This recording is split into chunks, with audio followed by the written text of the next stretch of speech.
It's time for another episode of Tucson Means Business, featuring Tucson's top entrepreneurs and leaders in the business world. And now your host, Mark Bishop.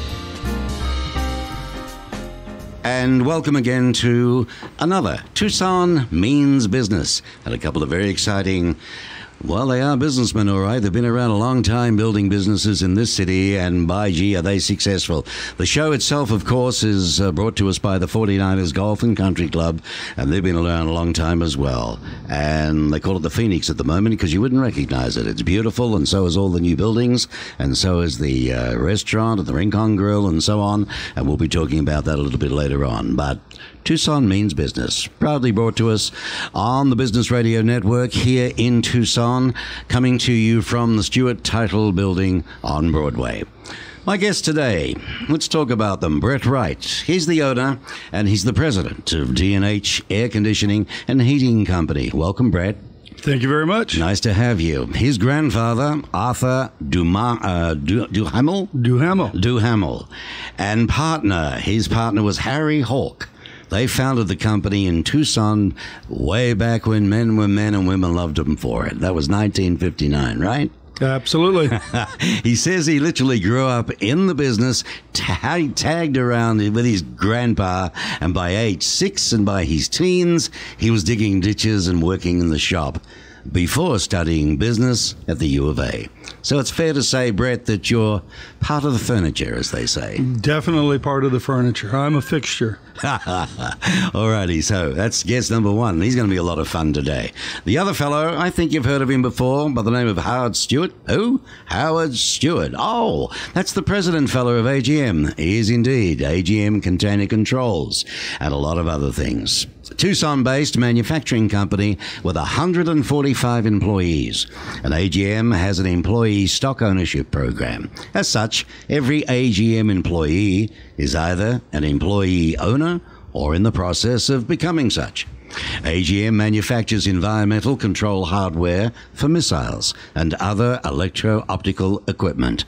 AGM also manufactures the world's premier vertical wheelchair lift, which provides access to elevation changes in public facilities and residences for individuals and disabilities. Welcome, Howard. Thank you. I'm really pleased to be here. Nice to see you again. You've been working at AGM for the last 30 consecutive years. That's correct. I actually started working there part-time as a 12-year-old back in 1971. That's correct. I was overpaid at $1 per hour. Look, my research says $1.40 an hour. Don't give up 40 cents so easily. But it was by minimum wage. I beg your pardon. Minimum wage was $1.40 an hour, but you were only paid $1 an hour. That's right. And most of my fellow employees thought I was well overpaid. Well, why would that be? I mean, you would agree with other employees' assessments at the time that he was vastly overpaid, correct. Yeah. In the meanwhile, Howard has renegotiated his compensation with AGM management. Howard worked part-time at AGM from 1971 to 1983, and he currently serves as the 2019-2020 Open Your Heart Chair for the American Heart Association, the AHA, Tucson chapter, and he serves as a board member for the United Way of Tucson and Southern Arizona. The UWTSA, United Way Tucson of Southern Arizona, 213 to 220, and also serves as a board member for the Tucson Metro Chamber, 2012 to 2020. A very, very busy boy indeed. Howard, you chaired the Heart Stroke Ball. Now, this helped to raise some incredible amount of money, $500,000 for local heart research, right? That's correct. We raised about $550,000, and with matching funds and grants that we received from outside of the state, this basically translates to about $1.5 million to $2 million worth of heart research that will be performed right here in Tucson. That's fabulous. That is amazing. Your leadership, I mean, apparently under your leadership, AGM has successfully run 21 consecutive UWTSA fundraising campaigns at the Gold Award level. Is that right? That's correct. We have the longest running Gold Award record in all of Southern Arizona. In 2019, AGM achieved its 27th straight year without a layoff. That is correct. What did you do to achieve this? How does one do that? You just keep on trying to improve your business in various areas.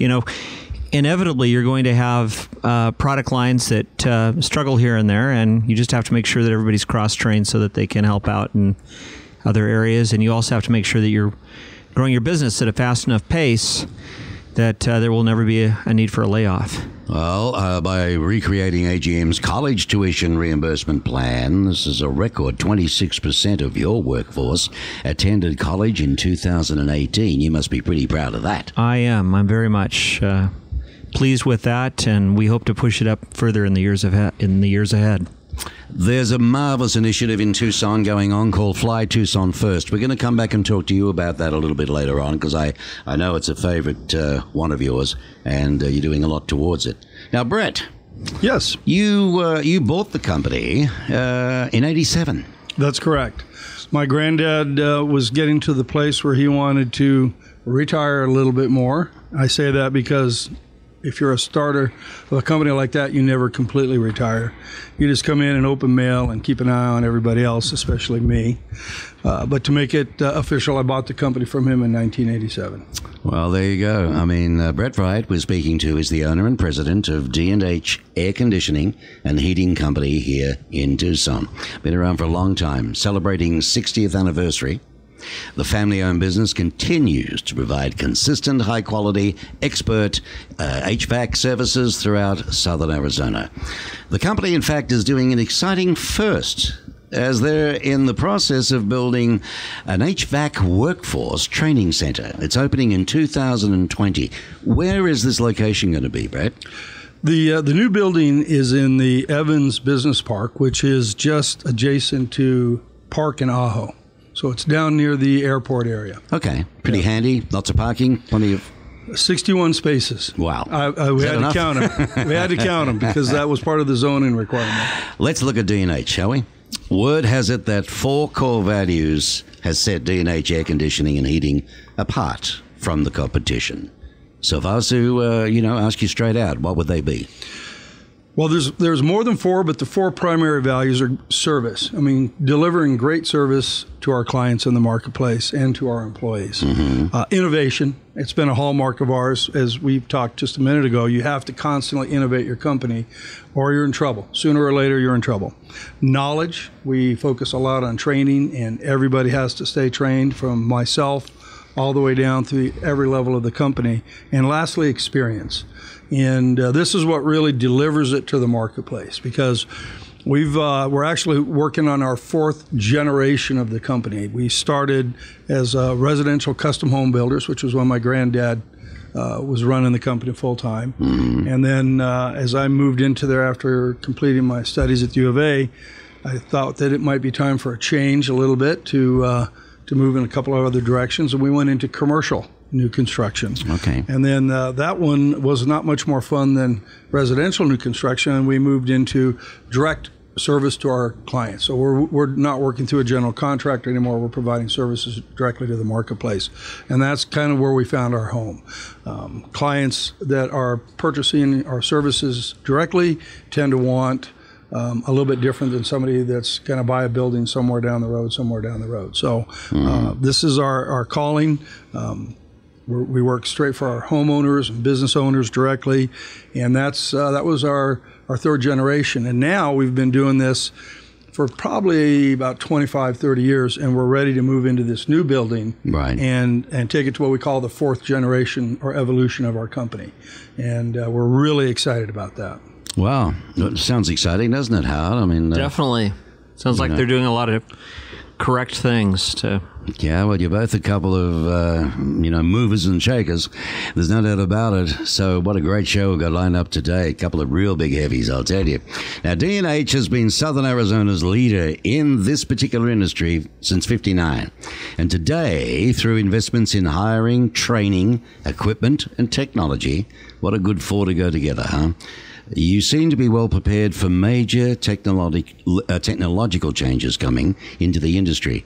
This is a definite need, right?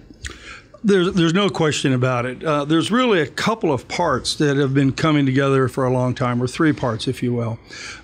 There's a constant evolution of the marketplace, the consumer, the people that are using our services. They want clean, trusted, trained professionals when they're coming out to their houses or buildings. It's just a time for our industry to be evolving. Another element of this is that the technology is changing. You know, back in the days when I was a young man, I was working with my grandfather, almost every part of an air conditioner could be taken apart, rebuilt, reassembled, remanufactured, put back together, and keep going. But that's just not the way of the modern technology, and products are changing. They're almost like they're computers now, and they have incredible sophistication to them. The performance standards are exacting, and as a result, the labor force needs to be exacting and well trained and prepared to deal with that. So that's really what's driving the technological changes. Right. And in order to keep up with those technological changes, we need to keep up with that with our workforce. So it's very much then like the car game got there for a while. Once all the modern new cars started coming out, computerized and so on, a lot of the old grease monkeys, as we used to call them, they're a little bit out of their, their knowledge, aren't they, really, until they had to be trained. It's actually very true.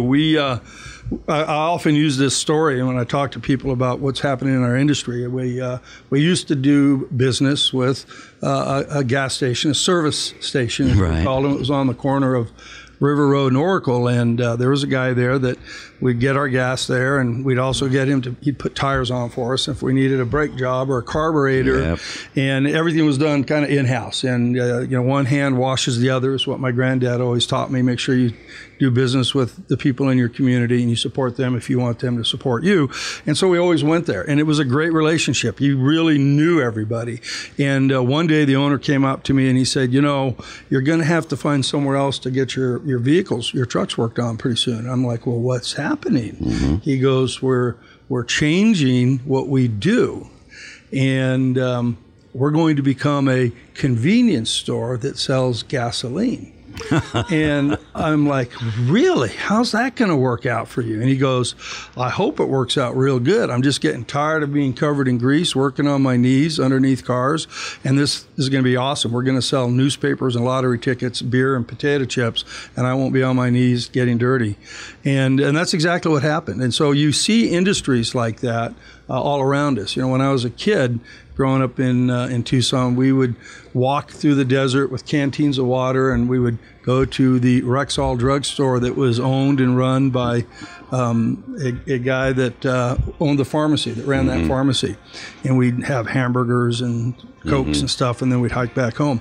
But now those are gone. So they evolved into your Walgreens and other big service centers. Automotive industry's changed. Everything's changed. Our industry has really been kind of the lagger behind. But technology changes it. The marketplace, the demands of the clients change it. And as a result, it's time for our industry also to kind of evolve and grow up and do a better job delivering products and services and taking care of our people. So that's what we're focusing on. Howard, what about you? Did you walk through the paddocks with cans of water back in the old days? Not exactly, but likewise, our company, we used to have very few people who had attended any college at all, and basically, the company's becoming far more technical, a lot more technology requirements, whether in engineering or manufacturing or information technology, but even in like marketing, there's a lot more, back in even the mid 90s, our marketing people, frankly, were just dealing with print ads. Now, with what's happening with, Google and their algorithms, those are basically changing every day. So our marketing people have to be, we constantly have to send them out and get them caught up on the latest SEO, search engine optimization requirements. And what's going on exactly? I mean, otherwise you're just left in the dust. I realize that. You propose an important new Well, it is a Tucson initiative, totally, in 2017. It's homegrown, all right. No one from outside came to help you with this. It's been named Fly Tucson. In fact, I think it's been renamed too, Fly Tucson First. The initiative's purpose is to get Tucsonans to understand the vital economic impact that will occur if we fly in and out of our own town, our own Tucson International Airport. That's correct. Now, the renaming, what's going on there? What happened there? No, it wasn't really renamed. It's Fly Tucson First. And what I'm really trying to get people to understand is that when we Tucsonans don't use our own airport and we fly out of the airport up in Phoenix to the north, Sky Harbor International, we might, in some cases, people might find some own individual savings, but in most cases, I truly don't think they do. And on top of that, it basically hurts our economy right here in Tucson, and we got to just stop doing it. Basically, if we were flying all those flights out of Tucson instead of Phoenix, our airport could grow by roughly 40%. And of course, that would just give us a lot more flights to cities that a lot of us like to fly to anyhow, but as well as open up traffic to new cities. And I'll give you a great example. The biggest part of this country, the most populated, is the Eastern Seaboard. How many flights does Tucson have to the Eastern Seaboard? A good question. None. At all? None at all. All those people are flying in and out of Phoenix. So all they see is Phoenix unless they drive, possibly fly down here, but I think maybe 1 in 10 probably does. But the real problem is that when they don't see us down here, they're not using our hotels, they're not renting our cars, they're not shopping in our malls, they're not seeing our tourist attractions, and they're not ultimately realizing what a great place Tucson is to maybe buy a business or buy a residence. So we've got to stop this bad habit of not supporting our own airport. There's a lot of things that come out of it, isn't there? It's not just about, stopping and having a game of golf or something. All those things that you mentioned, that lots of people come from the East, want to get out of that weather. They're experienced business people, I guess, in a lot of cases, wouldn't mind opening up another business here in better weather and so on. Right. But if they don't get down here, they're not going to know. That's correct. And a lot of times companies might want to expand their presence, in different areas of the country. Well, if a business person can't get good air service in and out of Tucson, where are they going to locate? Well, of course, they're going to locate in Phoenix. And, Phoenix, the average wage compensation is much higher. And I truly believe at the root of a lot of this is their airport. It's just making them have a much more successful economy. And I'm not anti-Phoenix. I love Phoenix. But we need to be getting our fair share down here in Tucson. I agree with that. So the initiative itself, where are you at now after, another year, let's say? Well, I haven't heard it in the last few months, but basically, even before the initiative began, the airport was on an increase in terms of the number of Tucsonans flying in and out of Tucson International Airport. I haven't heard an update in the last few months, but I think that we're still on an uptick. And we just need to continue that. But more and more, we just need more and more people to start thinking about, how this is hurting our economy. And it's kind of like, it reminds me of the old Benjamin Franklin quote. When he said to the early Congress, he said, we need to all hang together or we shall surely hang separately. And I think likewise that, we've got to stop thinking about our individual selves and think about our community self. A whole bit. You've bred over the years, you've seen this in your industry. Is there any way at all that by flying directly in or out of Tucson Airport, it could have helped your industry at all? Oh, there's no question. I completely agree with everything that you've said. Those of us that have been here for a long time have agreed with this. Flying in and out of Tucson, we travel a lot because we're always sending people to training. Now, one of the reasons for this facility is to be able to do more training, Right. but do it locally and actually bring people here Right. for training. So Right. this will be a pretty state-of-the-art regional facility. We anticipate different companies coming to Tucson to participate in it. But not only that, but getting out for us, since we do so much outward training as well, would make it easy. I personally never fly, just so you know.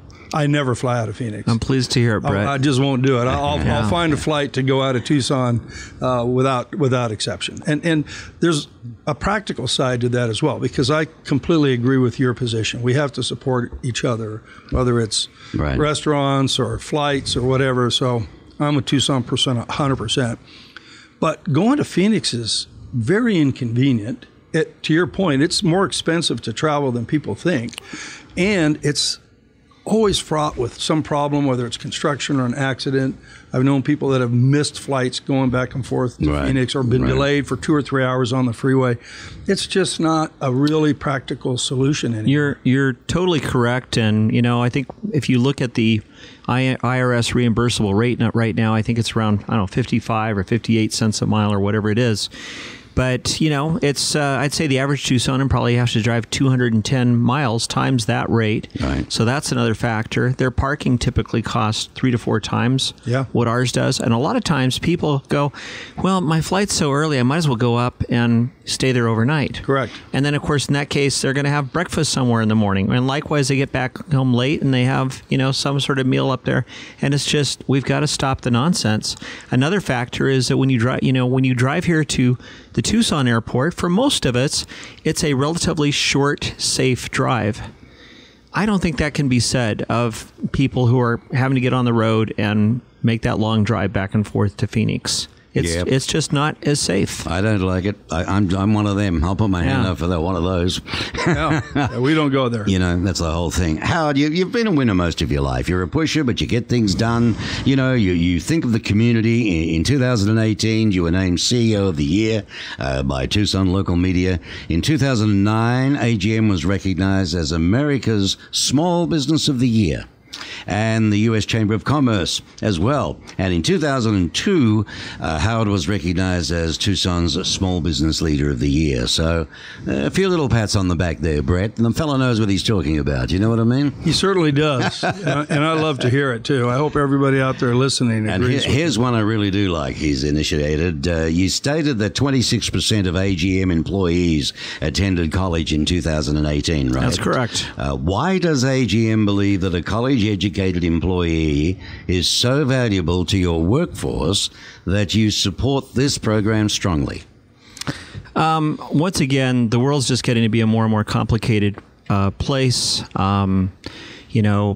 Back when our company started in the 70s, actually it was right around 1970, and I think Pima College had started just 2 years earlier. But at the time, the 60s, early 70s, for the most part, I think most people could get by with just a high school degree. And just the world has changed dramatically. I think, just what Brett was talking about with Brett and you were talking about in terms of how much more complicated things like air conditioners are, or cars, or things like that. And you just need people with, increasing skill sets. Plus our company is just becoming, we were basically a low-tech company that is, I wouldn't call us a high-tech company yet, but we're probably really moving towards being a medium-tech company. And frankly, we're also, whereas we're really focused on sort of mechanically engineered products, we're now beginning to move into chemically engineered or electronically engineered products. So we just need a brighter and brighter workforce. And frankly, it's relatively cheap money. I spend about a little over $100,000 a year on education, and for that I'm able to get about, I think it was last year, we got about 35 employees out for training. Some of them went multiple times to different trainings, and then we got another 30 employees, another 30 employees educated at places like Pima, the University of Arizona, or through various online institutions. And what happens is when those employees, get further educated, they just become more valuable. I mean, wouldn't you want for an employee, somebody who had stronger math skills, computer skills, keyboard skills, oral skills, written skills, all those sorts scientific? Of things it just goes on and on. And so that's why our company is performing so well. Is we've got bright people. They're the best. Well, a lot of it is thanks to you in ways where, you support them implicitly. But you did state that the top officials at Pima Community College have relayed to you that no other organization in southern Arizona is achieving similar results to what you've talked about. Why does your college tuition reimbursement program work when so many other similar programs effectively fail? I think one thing is we don't wait. Well, we for one thing, we reimburse the employees so they know that when they pay for these classes, they're going to get reimbursed. Some are on other programs like the GI Bill, or, for example, the machinists that we have going through the Southern Arizona Manufacturing Partners Program, where they're paid by outside sources. But regardless of who's paying for it, every single time I look at their reviews, I find out how they did in the class. I find out how difficult was it. A 3-credit, 4-credit class? Did they get an A, a B, or a C? Did they? Is this a class that has some sort of application to their current position or to a future position to which they aspire? And I factor that all into their wage review. So they're moving up the wage scale much faster than, frankly, the average employee who, the ones who don't take that path.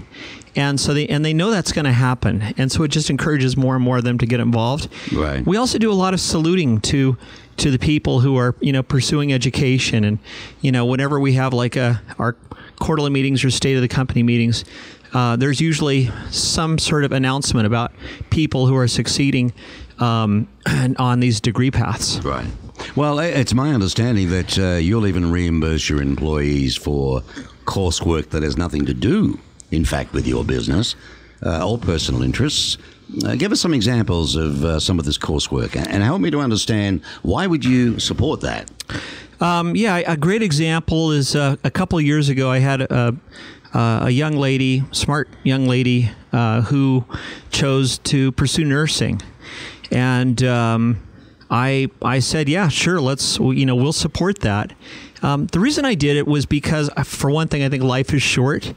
And I really would like to see every one of my employees achieve their dreams, even if it's not the same as mine. Another reason is because I knew that there's a deficit of nurses in our community, really all over the country. And so, just kind of like giving back through United Way or something like that. It's just another way to give back. And, that nurse is going to go out there and she's going to save lives. Right. Well, that sort of ties in with what I'm doing with the American Heart Association. Right. So the other thing, though, too, is that when she's taking coursework, for example, she's becoming just a more critical thinker, developing her logic skills, developing her writing skills, her math skills, her ability to comprehend. And so I watched as she just became a more and more valuable employee as she worked her way, through college. And she's off now, and I'm so pleased to know that I was able to put a, nurse out there. Right. But we've also been helping people who want to pursue, say, education or social work. Right. Well, you got a friend for life there, haven't you? I hope so. Brett, let me ask you this. Firstly, congratulations on celebrating 60 years in business. I mean, this day and age, it's no mean feat. Tell us more about D&H. What would your customers say that they would love most about your business? Well, first of all, you've got to be able to put the right people to the tasks that are out there. So we need to be well-trained, both in technology and in professional services. Even though we're a home service contracting-based business, people want professional services, whether that's in their automotive work or any other business, and especially when we're going into their homes. But I'll tell you what I think really helps us stand apart. And we invest in our people so that they can invest in our clients. But we live here in Tucson. We are Tucsonans through and through. I kind of like to call us a Tucson original organization. So we want to make sure that our employees that are going out are doing a great job, and we think it makes a difference because we see competitors that are based out of another state or they're based out of another city. There's not the same focus on engagement, right? And that's critical, especially in an industry where people aren't familiar with it. There's always what we don't know, we don't trust, and so we need to make sure that we're always doing it. And I like to tell our employees and tell people, look, we're happy to be here. We're proud to be here. We're not going to hide from anybody. We want to be able to see our clients when we go to a baseball game or a movie theater or out to a restaurant. Yeah, not have to run the other way. Yeah, we're not running the other way. Right. We're excited about the opportunity if something needs to be taken care of or something slipped through the cracks, that people have the chance to just come and talk to us about it. And I can tell you that nothing speaks better to employees to know that they're going to work for a place that stands behind everything that's in the market, and what we say we're going to do, we do it, and it emboldens them, and they have a sense of pride. I was talking to one of our installers just yesterday afternoon, and he said, Is it illegal for our competitors to try to hire me when we're at warehouses and parts houses? And I chuckled. I said, no, it's not illegal. He goes, why would I ever go anywhere else? Right. I love working here. And where we're going and what we're doing and how we do it, this is what we're supposed to be able to do. So I just, I gave the guy a hug and I said, I appreciate it. We know we're doing something right. I'm always asking the guys, how we doing and how's everything? And they go, we're doing good. I go, how are we treating you?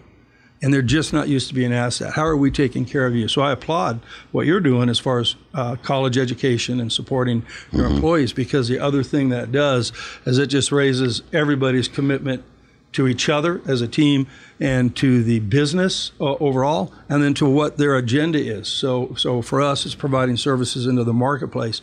And it's sure nice when everybody's on the same page.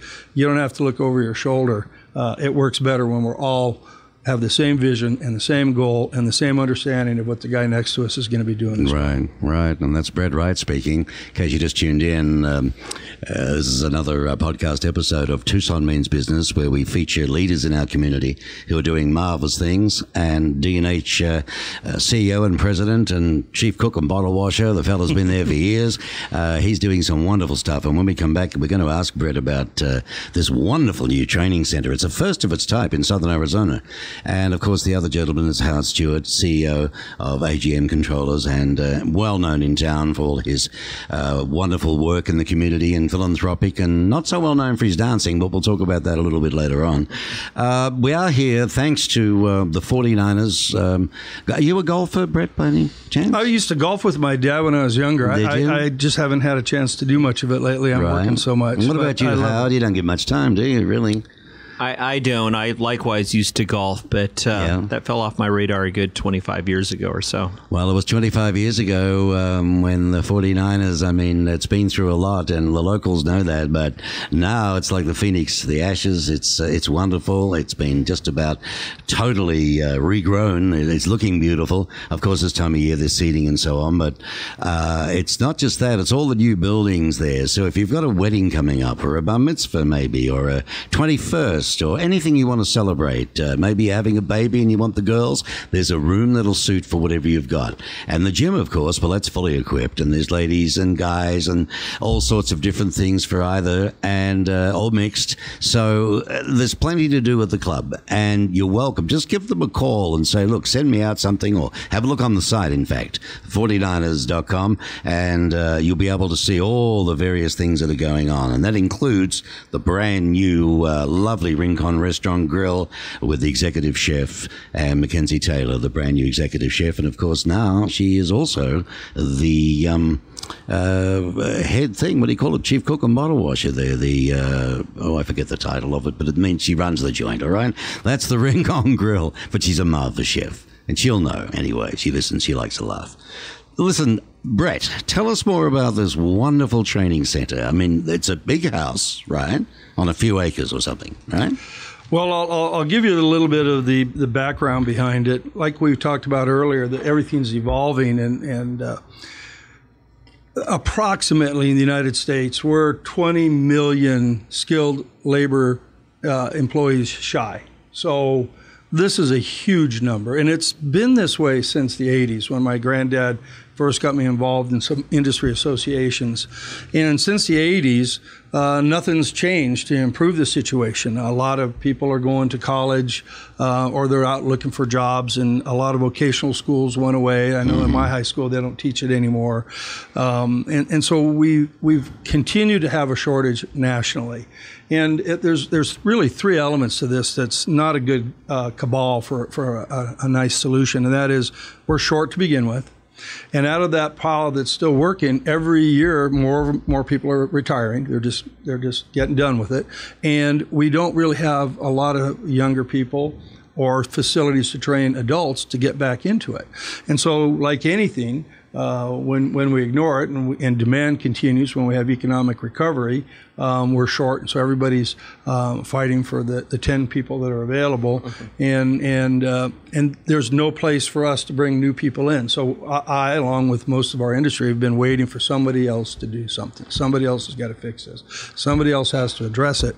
And finally, I just got tired of it, and we came up with this concept years ago, and we've been working real hard ever since. So the building now it's almost 8 times the size of our current building. It's a complete operational center for our company.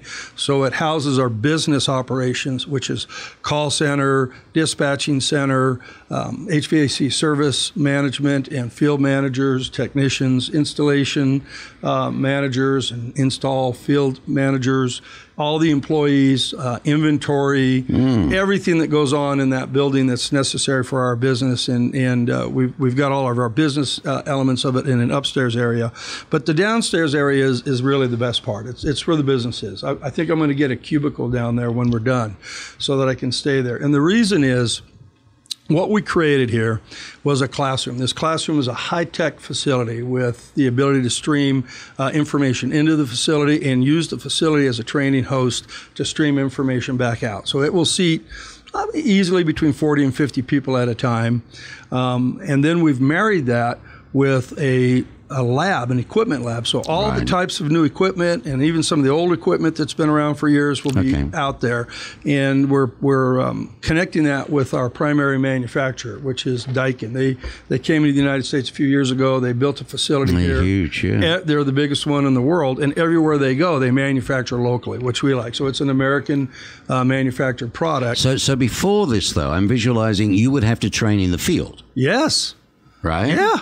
Whereas now, what you're saying now is, and you'll probably still do a bit of that anyway, but everything's under the one roof in a position like they're working on a job at a house. Well, that's the best part. We have the classroom, we have the training lab, but we sat there scratching our heads a few years ago and said, look, we've got to take these services into the homeowners, and these guys need practice. So we, conceived of, designed, and engineered a 3-bedroom house inside of this commercial building. And the house is equipped with everything. It's a fully functioning house. Kitchen, bathrooms, the whole thing is literally a house that they will be servicing is what they're going to be trained in. And then to make it better, we have put all the different types of systems in this house. So we'll have 4 different styles. We have ductless systems, we have vertical gas systems, we have attic systems, heat pumps, and package units. And one of the bedrooms in this house is what we call a control room.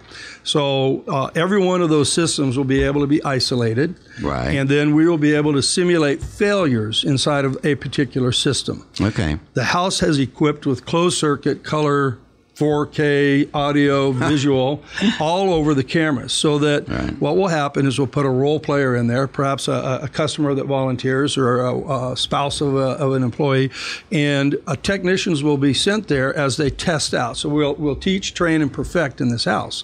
And they'll literally drive. They'll get something on their tablet that says go to 10 Learning Center Way, whatever we're going to call it. And you have a 14-year-old system. It's no cooling. They won't know anything else.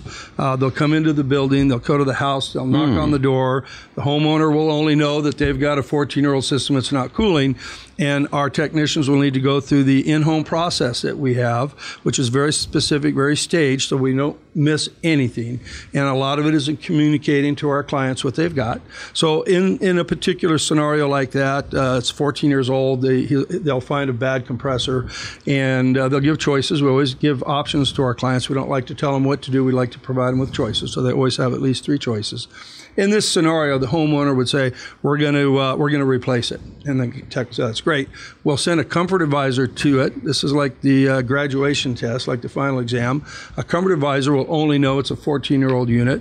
They'll meet the homeowner. They'll go through the 6 in-home process steps that the comfort advisors go through. Okay. And then that homeowner will know, I'm going to choose option B. I want to replace the unit with option B. Let's just say that. And that's being done without ramming it down their throat. Without ramming anything down anybody's throat. We want to help people. I always say I'm an advisor. I'll guide you through the process. Cool. We want to provide homeowners with the necessary information to make great selections.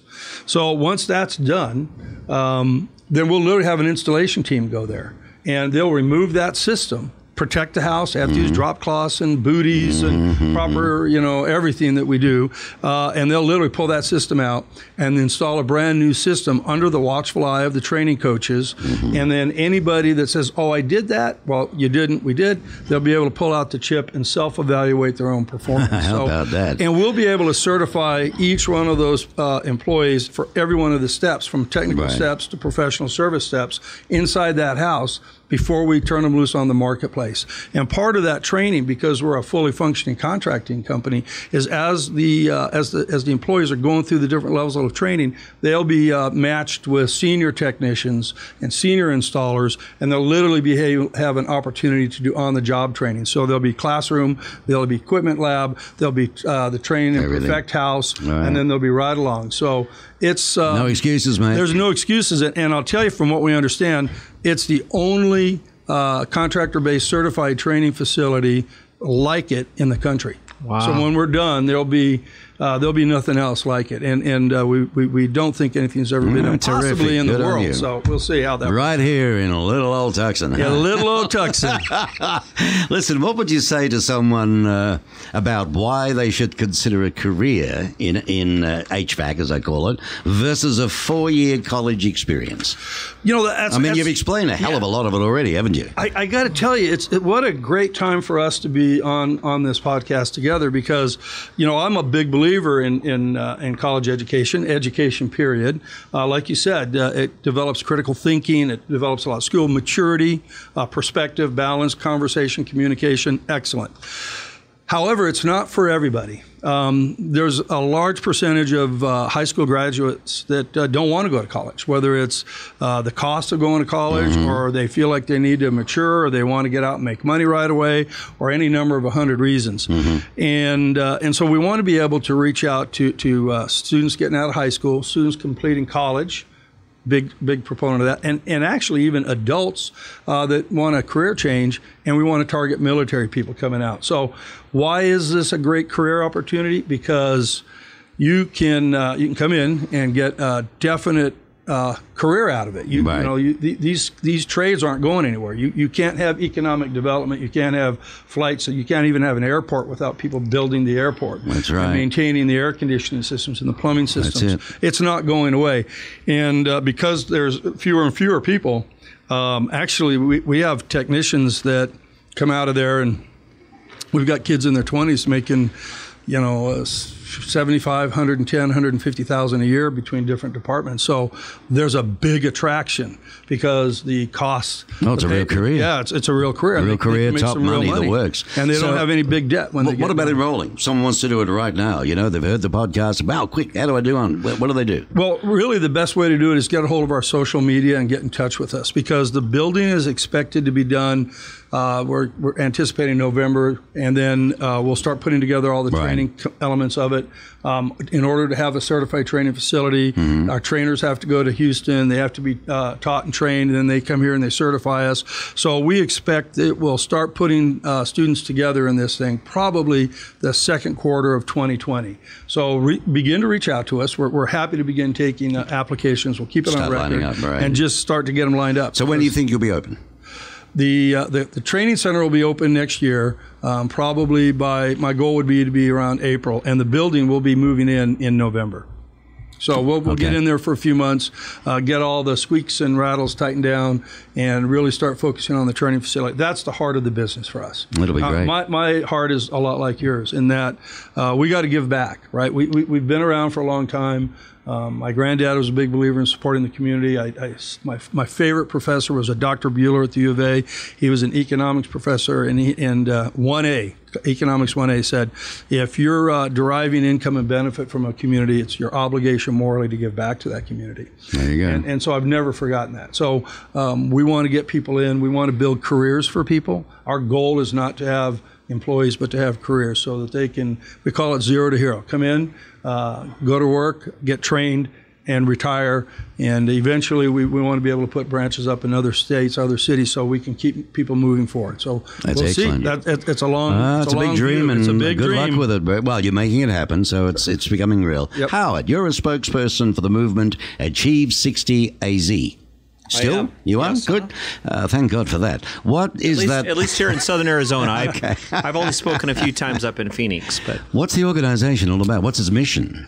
Basically, the mission of Achieve 60 AZ is to get more and more folks college educated. And by the way, as Brett was talking, I want to just say that a lot of the people that we're actually having in college, they're pursuing certificates or associate degrees in similar fields like HVAC. In our case, they're particularly pursuing machine shop because we need machine shop personnel. So right. I don't want to kind of indicate that everybody that we're trying to get everybody through, a 4-year bachelor's or through a master's or something like that. But we're supportive of the whole thing. Right. So right now, it's my understanding that approximately 45% of adult Arizonans have either a certificate, college certificate, an associate's, bachelor's, master's, or doctorate. And we're basically trying to push that number up. Why? Well, once again, like we've been talking about, this world is just getting more and more complicated, and the need for education is stronger than ever in terms of if people don't have the requisite education, they're not going to be able to fill the demand of the jobs. And, if Brett is correct with that, 20 million, we just basically need 20 million more trained people than we currently have. Well, how else are we going to get them unless we basically get them into these kind of programs that will move their lives forward and also help out society? Well, that's it. I mean, it's so diverse in the workforce, and yet the impression can be given college. There are many doctors and lawyers, well, possibly more lawyers than there are doctors walking the streets, and a few other professions, whereas we can't get tradespeople, qualified good tradespeople, and sometimes you get blow-ins. And then the guys like you have to go and clean up the mess. Yeah, oh, absolutely. A D&H type thing. Let's talk a bit of fun. You don't play golf. Okay, so what do you do for hobbies, Brett? What do you do to relax? I'll tell you something. It's so funny. My mom asks me that all the time. I guess we're going to go nowhere with this, right? I like to work. That's my relaxation. Okay. Yeah, I like to stay busy. When I'm not working, I'm going through training. I was in St. Paul last week. Right. Spent 4 days back there learning leadership mastery. Okay. And I had people come up to me and they go, haven't you been here before? And I go, yes, my 3rd year. And they look at me like, why? And I go, it's called leadership mastery. And I haven't mastered it yet. So you tell you about 60 years. What can I say? So really, I like doing that. I like to travel when I have the opportunity. I like to spend a lot of time with my family. Good. My son's going to school up in Colorado State. I got a daughter in Dallas. I got one son that's working with me, and another just graduated the U of A that wants to teach English. So between kids and there's life enough travel there to business keep you busy, and all that stuff. So I like to stay busy. Well, Howard, I know he enjoys dancing, and he likes listening to all types of music, including Latin, country, pop, rap, hip-hop, classical, well, the works. He's even competed in many dance contests, and he's been recognized with awards in a few of these. And what he really enjoys doing most, I guess, is just listening to music. Is that right, Han? Well, listening to music and doing what I call freestyling. So, in other words, not something that has been like a routine or something that I practice over and over. I prefer just to respond to whatever I'm listening to. What about your friends? Hiking is a thing you like, but Howard and some of his friends hiked to the top of Mount Kilimanjaro, right? That's correct. Back Tanzania, 19,000 odd feet. Are you nuts or what? Yeah, it was an experience. I really enjoyed it. And Africa's tallest peak. Yes. Wow. All right. And you enjoyed biking. He's biked half over the United States, including a solo trip in '76. At age 17, he biked through 20 states, from St. Louis to the coast of Maine. Has also done lengthy bike trips in Austria, Vietnam, and Myanmar. That's correct. That would have been interesting. It was. I love having just international experiences. Talking, when you go and you travel like this, I notice that you like to try and learn the native language if you can. I do. I think that's terrific. I do. I've got a little bit of experience with Swahili and German, and I particularly enjoy working on my Spanish. Well, around here, I would have thought that'd be very good to know your Spanish, but it's good, those languages. Passionate about the Tucson community. You're particularly interested in supporting organizations that contribute to the economic development and welfare of citizenry. And that is a fact about this fellow. He believes that it's up to each and every one of us to try to make a positive difference in our community. That's correct. Sounds like you a bit, Brett. Yeah, we've got a lot of the same values and interests. The city's very lucky to have, you type of guys in it to care enough about it and try and do something about it. Your organization, agmcontainer.com, is that still the site, Howard? That's the website, sure. The website, www.agmcontainer.com. There is a URL at linkedin.com/company/AGM Container. You'll get all the details anyway. If you'd ever like to look the guys up, give them a call, chat, whatever. There's going to be photographs of them and their bios on this site, Tucson Business Radio X, when we're done. Okay, so it'll all be there. What's the best ways for customers to contact you now, Brett? I mean, you're not in this whole big new fanky-wanky yet. Right. Well, you can reach us by phone at 408-2665, or our website, which is www.dandhac, and that's all spelled out, so it's DANDHAC.com, and we have a D&H LinkedIn and Facebook. Mm-hmm. Yeah, and that'll all be there as well. That's good. Before, I do want to ask this of you. Can you offer just some of our listeners a money-saving tip for cooling their homes? And it's been pretty, hot lately, and I think it's going to get worse into August. Can you give us some tips? What do you recommend? The best tip is the simplest tip, and it's also the one that people just simply forget because they don't think about their air conditioning until it's not working. Yeah, and right. Right? I mean, we just don't. It's a thing, isn't it? We just have this slackness to be able, oh my God, it's gone out. Yeah, it's gone out. Call. Let me guess, change the filter? Change the filter, right? And maintain. So we talked about cars, and when I was a kid, we'd work on our own tune-ups, right? And we'd put points and condensers and plugs and all that fun stuff. You can't do that to an air conditioner anymore. So it's time to tell Uncle Bob thanks for all those years of filter changing and vacuuming out the blower, and make sure that you get a professional company to come in and service it. Just because the computers and the circuit boards and the complexity of the equipment, it's expensive, it's delicate, and it's literally a fine operating machine. So if you don't maintain it, you're losing money because you're paying more in utility costs because it just won't run efficiently. You're increasing the likelihood of unnecessary repair, and you're reducing the life expectancy, which means you're going to replace it sooner than needed. So maintain. And by the way, the filter is really there to protect the equipment. Right. Okay. If you want indoor air quality, you got to look at air purification. So people think, oh, I'm breathing great, I don't need to change my filter. Right. Your unit is getting clogged up and dirty, and so maintain it and change the filter, please. Now, I've heard a bit of a rumor about Freon maybe getting phased out. Is that true? Yes. The Montreal Protocol from the 90s changed most all of the hydrofluorocarbons, which is the chemicals that were used in refrigerants refrigerators, automotive air conditioning, freezers, and everything. Residential Freon was phased out over a period of 20 years, and we're coming up to the last year. So what that means is we have a very small fraction of the original amount of R22 Freon that can even be manufactured in accordance with the protocol. Everything else is recycled and refiltered. So the price of Freon, the R22 Freon, is skyrocketing, and the availability is dropping.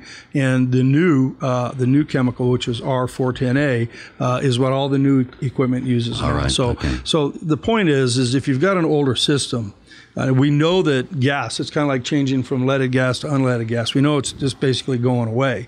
Don't invest a lot of money. At least explore your options if you're going to stay in the house for a while. So, think of the future a little bit. Yeah, it's really coming. Important. Everything's changing, isn't it? It's changing. It's just like, the cars. I watched the other night of a futurist on YouTube. His whole hour was there, Tony Sheba.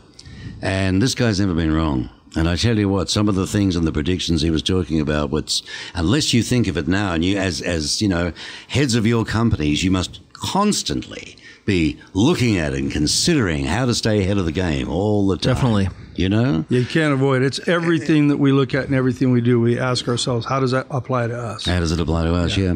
In closing, Howard, is there anything you could advise young entrepreneurs, business people who may catch this particular podcast? If you look back at your history, your life, and all the wonderful things that you've achieved and done, is there anything you regret that you, perhaps, if you had a chance to go all over it again, you'd do it differently? Yeah, I didn't actually go out and get a business degree, nor do I have an MBA. I've gone through, symposiums here and there to learn about this or that, and I've done a fair amount of reading. But I think I'd like to go back and focus on that. I should have probably done so certainly by the early to mid 90s when I kind of realized my career path. Mm-hmm. Okay, interesting. And for you, Brett? It's a great question. I think the one thing I would do differently is the fear of failing is far, far worse than actual failure because it builds experience. So I would move quicker on decisions. When you get the right idea, you got to try and fail more often. You got to fail more often. If you fail small, the pain is small. But if you wait too late and then you fail, the pain's big. So don't be afraid of taking a chance. Go ahead and get it done. Some people, my father, he has often said that I sort of failed my way to success, and some people think that that's really quite like a diss. But I think it's very much true. I had a lot of failure that's allowed me to, have experiences that I learned from. So totally agree with you, Brett. That's 100%. What is it? Thomas Edison, I found 9,999 ways not to make the light bulb. None of them was a failure, right? That's it. And he's only one story. There you go. And you've heard it from the best, I tell you, right here on Tucson Means Business, proudly sponsored by the 49ers Golf and Country Club, an icon, the hidden gem of the desert, as we say. And my thanks to Brett Wright, owner and president of D&H Air, right here, conditioning and heating company, right here in Tucson, and Howard Stewart, President, CEO, AGM Container Controls. Thank you, gentlemen. Thank you. Thank you very much.